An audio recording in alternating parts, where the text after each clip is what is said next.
রাত্রে 200 টাকা আয়াদের দিতে হবে, দিনের বেলা 200 টাকা আয়াদের দিতে হবে। পরিষেবা অনুযায়ী যদি আমাদের কাজ না হয় তাহলে কিভাবে আমরা এখানে ফ্রিতে চিকিৎসা করতে পারবো? হচ্ছে কিন্তু সবই টাকা দিয়ে। পেশেন্টকে নিয়ে যাবো, নিজে নিয়ে যেতে হচ্ছে। জিডিএস টাকা বললাম কি নিয়ে যাবেন বা টাকা দিন। খুশি করে কিছু দিয়ে দিন, 200 টাকা দিচ্ছেন আমি দিচ্ছি, তো এটা খুশি আছে। এদের পয়সা দাও, ওদের পয়সা দাও, আমরা কোথায় পাবো? এই বাচ্চা হয়েছে, বাচ্চার বাবাকে পাঠাও, 400 টাকা দিলে 6 জন আছি। ওই লেবার রুমের থেকে বের করলো, তার জন্য নিল পয়সা। আয়া রাখলে 200 টাকা, 1000 টাকা নিল। আরজি করে এরকম কোনো সিস্টেমই নেই যে বাইরের লোকের কাছ থেকে পয়সা নেওয়া হবে। আমরা একদম অ্যান্টি দালাল রাজ আর অ্যান্টি পয়সা খাওয়ার মতো পুরো আছি।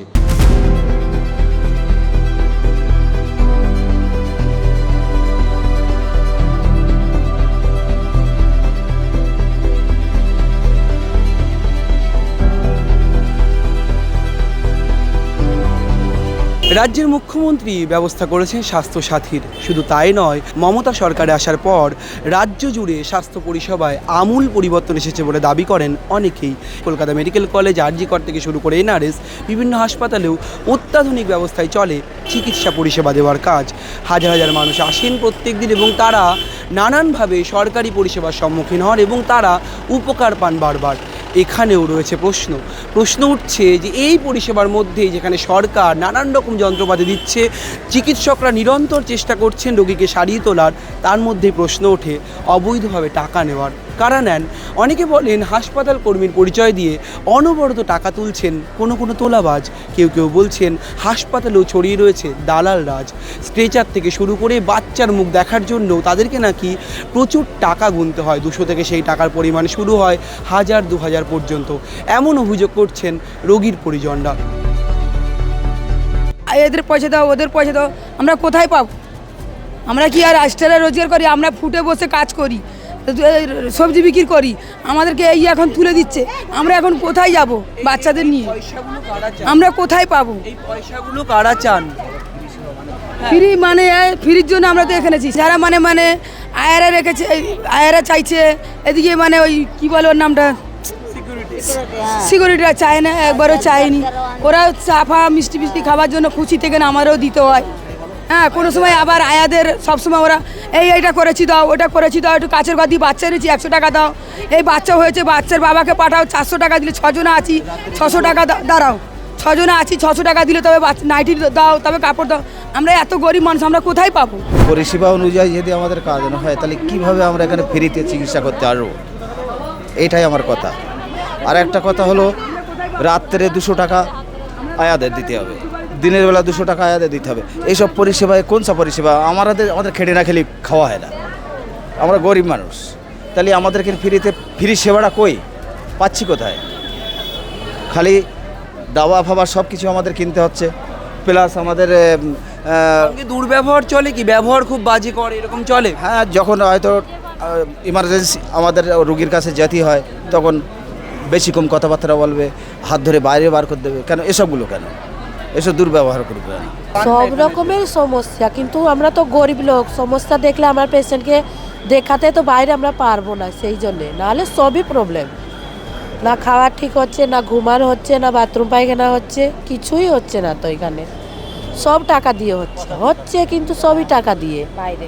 এই পেশা কোথায় পয়সাটা? এখন টয়লেট নেই, কিছু নেই। তো আমার এই উপরে লিফটে ওখানে বসেছিলাম, বাইরে পেশেন্ট ভিতরে আছে, গেট বাইরে আছে, তার বাইরে লিফটে ওখানে বসে আছি, পেপার পাতে বসে আছি, ওখানে তুলে দিল না নামো। আমি বাইরে বসে আছি, লিফটে ওখানে বসে আছি, লিফটের সাইডে, এদিকে লিফটের সাইডে বসে আছি, না নামো, নামিয়ে দিল। হ্যাঁ, মানে খুব কি চাইছেন? সরকারের কাছে কোনো দাবি করবেন? হ্যাঁ, সরকার থেকে ফেসিলিটি অনেক দেওয়া আছে, কিন্তু এরা ঠিকঠাক কাজ এখানে যারা মনমানি কাজ করছে। হ্যাঁ, একটা পেশেন্টকে নিয়ে যাবো, নিজে নিয়ে যেতে হচ্ছে। জিডিএস টাকা বললাম কি নিয়ে যাবেন বা টাকা দিন। কারা চাইছে? টাকা চাইছেন কারা? মানে এই টাকা তোলার বলছেন, টাকার ব্যাপারটা, টাকা চাইছেন কারা? টাকা চাইছে তো। আমাকে বললাম আমি পেশেন্টকে নিয়ে যাবো, ওটা নিয়ে যাবেন। আমার কেউ নেই, একা আছে, ছেলে আসেনি, ছেলে হয়তো বলছে খরচা পানি দেবে তো। আমার পেশেন্ট 7 দিন হলো ভর্তি করা। 7 দিনকার ভিতরে যে স্টাফগুলো যেগুলো আছে, ওদের স্টাফরা শুধু বারে পয়সা চাইছে। এই গরিব মানুষ কোথা পয়সা পাবো আমরা? স্টাফরা মানে না। আয়া লোক কি বলে ওরা? কি বলে ওরা? টাকার জন্য এত দিতে হবে, মিষ্টি খাবার, মানে কি বলে বলুন তো, মানে খুশি করে কিছু দিয়ে দিন। এবার আপনি 200 টাকা দিচ্ছেন আমি দিচ্ছি, তো এটা খুশি আছে? এটা খুশি না, এটা রেখে নিন, আপনি নিজের কাজে আসবে। একটা রেট ফিক্স আছে কি এতটাই চাই আমাদের, প্রতিটা মানে পার পার্সন 100 টাকা করে চাই। আর মানে যে কোনো কিছু হচ্ছে লিফটম্যান বলুক বা যা বলুক, টাকা টাকা সব জিনিসের টাকা। কোনো পরিষেবার জন্য পয়সা না নেওয়া বা না চাওয়া, হাসপাতালে আমরা বহু জায়গায় প্ল্যাকার্ড লাগিয়ে দিয়েছি, কিন্তু মাথায় রাখতে হবে এই পরিষেবাটা এত খুব সেন্সিটিভ পরিষেবা, মানুষও খুব বিপদে থাকে। ফলে আমাকে 50 টাকা দেবেন, মানুষের সাথে সাথে রাজি হয়ে যায়। আমি সবাইকে বলবো যে আমরা এই বসার জায়গা তো চেষ্টা করছি চেঞ্জ করে দেওয়ার, সারা হাসপাতালের বাথরুমগুলো নিয়ে প্রজেক্টের থেকে কাজ শুরু হয়েছে, আমরা সব হাসপাতালের বাথরুম পাল্টে দেবো। সাথে সাথে যাতে আমার যে স্ক্যাভেঞ্জিং স্টাফেরা যাদের 8 ঘন্টা ডিউটি, ধরুন 8 ঘন্টা থাকার কথা, এলো এসে করে দিয়ে চলে যায়, এটাকে যাতে ভেঙে এই চলে আসছে এগুলো প্রথা, এগুলোকে ভেঙে যাতে ওখানে বসিয়ে রাখা যায় 8 ঘন্টা, তার চেষ্টা করা হচ্ছে। আর একদম আর হচ্ছে যে মানে স্টাফেরাও তো মানুষ, ফলে দুটো দিক দেখে এগোনো, মানুষও যখন বিপদে পড়েন ওদের উপকার নেন, মানুষও আমাদের জানান না যে আমরা স্টাফটাকে নিয়ে কথা বলতে পারি।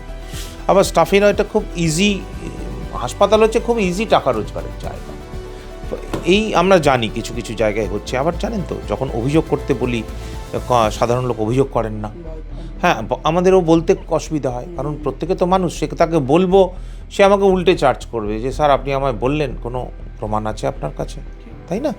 আমার আশা মেডিকেল কলেজ সম্পর্কে আপনি ঘুরে দেখুন, আমরা চেষ্টা করছি আরও ভালো পরিষেবা দেওয়ার, মানুষকে খুশি রাখা।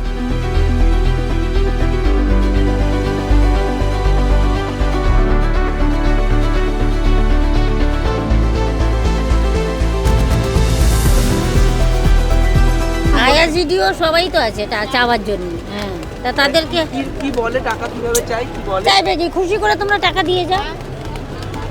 কিন্তু গরিব মানুষ অনেক সময় এটা তো একটা সমস্যা হয়, তবু দিতে হবে। যতটা পারো, যতটা ক্ষমতা আছে ততটা দাও।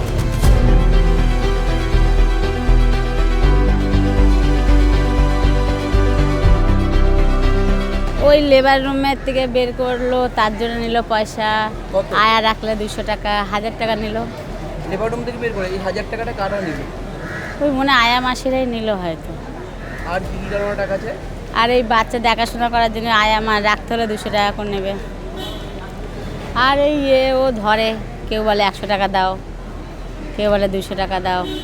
এখানে বলা হয় যে বিনা পয়সায় এখানে চিকিৎসা করা হয়, কিন্তু এখানে যা আয়ারা নার্সরা যে টাকাটা চায়, ওটি থেকে একটা যখন পেশেন্ট বার হয়, হয়তো কোনো বাচ্চা মানে কি হলো, তো সেখানে বলে যে আমাদের খুশি কারো কত না 500 না 1000 টাকা এরকম।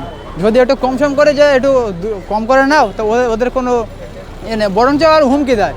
কি বলে? হুমকি দেয় যে ঠিক আছে তোমরা মানে দেবে না, তো পেশেন্ট তো আমাদের হাতে আছে, আমরা পরে দেখে নেবো। হ্যাঁ, আয়াদের তো টাকা তো কত করে দেন? হয়তো 200 টাকা করে নিচ্ছে। আয়া কি রাখতেই হচ্ছে না, বাধ্যতামূলক আয়া রাখতেই হবে? আয়া তো মোটামুটি সবাই সব পেশেন্টকে রেখে দিয়েছে, প্লাস আমাদেরও রাখতে হচ্ছে। একটা টাইম, নির্দিষ্ট টাইম আছে, সেই টাইমের ভিতরে বাড়ির লোক ঢুকতে দিচ্ছে। এবারে বাকি যে টাইমটা আছে সে মহিলা থাকে, তাকে রাখলে আয়া রাখতে হবে না? না, ওরকমভাবে এখানে কোনো সিস্টেম নেই। কিছুদিন আগে আমার একটা পেশেন্ট এসেছিলো, আমি গেছিলাম ডিজিটাল এক্স রে করাতে, ঠিক আছে। এবার ওখানে ওটা জামাই ষষ্ঠীর দিন ছিল, আমি দেখেছিলাম ওখানে, আমি আগেও দেখেছি আমাদের ওপিডি বলুন কিংবা ধরুন এমার্জেন্সি কিংবা এক্স রের পেছনের জায়গাগুলো, ওখানে কলকাতা পুলিশের লোকরা মাইক নিয়ে কন্টিনিউয়াস ওরা একটা জিনিস শেয়ার করতে থাকে যে আপনারা কাউকে টাকা দেবেন না, কেউ টাকা চাইলে কিছু করবেন না, এখানে সব কিছু ফ্রিতে হয়, X ray, CT scan, MRI, everything is free of cost. সেখানে যদি কেউ কোনো পেশেন্ট পার্টির কাছে কেউ টাকা চেয়ে থাকে, সেটা অপরাধ, সেটা অথরিটি দেখবে। কিন্তু এখানে পেশেন্ট পার্টিরও একটা ভুল দাঁড়ায়, যখন কলকাতা পুলিশ এরমভাবে সব কিছু শেয়ার করছে মাইকে, তারপরেও কেন তারা এই ফাঁদে পা দিচ্ছে? আরজি করে এরকম কোনো সিস্টেমই নেই যে বাইরের লোকের কাছ থেকে পয়সা নেওয়া হবে। যদি কেউ কমপ্লেন করে থাকে তাহলে এমএসবির কাছে লিখিত কমপ্লেন করতে পারে, আমরা দেখব। কিন্তু আমি আবার বলছি, এখানে আমি অনেক দিন ধরে আছি, এখানে পয়সা নেওয়ার কোনো সিস্টেমই কিছু নেই। এখানে সরকারি হাসপাতাল টোটালি ফ্রি অফ কস্ট, কাজে এখানে পয়সা কেউ কোনো ক্যাটাগরি অফ স্টাফ দাবি করবে না। এই যে এত লোক এখানে চলাফেরা করে, কেউ যদি বলে যে আমি আরজি করের স্টাফ, বলে কে কার কাছে বাইরে, ডিপার্টমেন্টের বাইরে নেই, সেটা আমি একদমই বলতে পারবো না। কিন্তু উইদিন দ্য ডিপার্টমেন্ট কোনো ক্যাটাগরি অফ স্টাফ কখনো পয়সা দাবি করে, কোনো আয়া রাখা হয় না এখানে, কোনো আয়া। কারণ আমরা ফিমেল পার্টিকে, পেশেন্টের পার্টি আমরা অ্যালাউ করি ভেতরে থাকার জন্য যদি কাউরি দরকার হয়। এবার কোনো পেশেন্ট পার্টি যদি তার ফিমেল অ্যাটেন্ডেন্ট যদি থাকতে চায়, পার্টি পেশেন্ট তার রিলেটিভ, নিয়ার রিলেটিভ, তাহলে আমরা তখন অ্যালাউ করি। এবং ইভেন আমরা তো এখন মানে লেবার রুমের ভেতরেও অ্যালাউ করি অ্যাজ এ বাট কোম্পানিয়ান। এটা নিয়ে আমরাও চিন্তিত, এবং আমাদের বলাই আছে যদি কোনো দালাল যে টাকা নিয়ে রুগীর পরিষেবা দেয় টাকার বিনিময়ে, তাদেরকে সঙ্গে সঙ্গে ধরা পড়লে তাদেরকে সঙ্গে সঙ্গে এফআইআর করে তাদেরকে জেলে পাঠানো হবে। কিন্তু তা সত্ত্বেও দালাল চক্র সক্রিয় আছে এবং প্রত্যেকটা হাসপাতালেই সক্রিয় আছে। জনসাধারণকে আরও সচেতন হতে হবে, এবং জনসাধারণকে আমরা বলবো যাতে জনসাধারণ যদি এরকম কোনো চক্রের খপ্পরে পড়বেন না, আর যদি কেউ টাকা পয়সা চায় সঙ্গে সঙ্গে পাহারারত যে পুলিশ যে যারা থাকে তাদেরকে জানাবেন বা হাসপাতাল কর্তৃপক্ষকে জানাবেন, আমরা অবশ্যই ব্যবস্থা নেব। আমি এখানে 3 বছর থেকে এমএসসি পেয়ে আছি। আমাদের প্রিন্সিপাল স্যার, আমরা আর আমাদের সুদীপ রায় চেয়ারম্যান স্যার, আমরা একদম অ্যান্টি দালাল রাজ আর অ্যান্টি পয়সা খাওয়ার মতো পুরো আছি। আমরা 0% টলারেন্স আছে এটা নিয়ে আমাদের, ঠিক আছে? তো আমরা এটা একদম অ্যালাউ করি না আরজি করে। যদি একটা এরকম কেস আমাদের কাছে অফিসিয়ালি আসে, আমরা ডেফিনেটলি এর উপরে ইনকোয়ারি করি, এটা ইনকোয়ারি বসাই, দেখি যদি এটাকে সত্যি আছে কিনা। ব্যবস্থা একদম আমাদের আরজি করে কোনো পয়সা ব্যাপারে আমরা 0 টলারেন্স।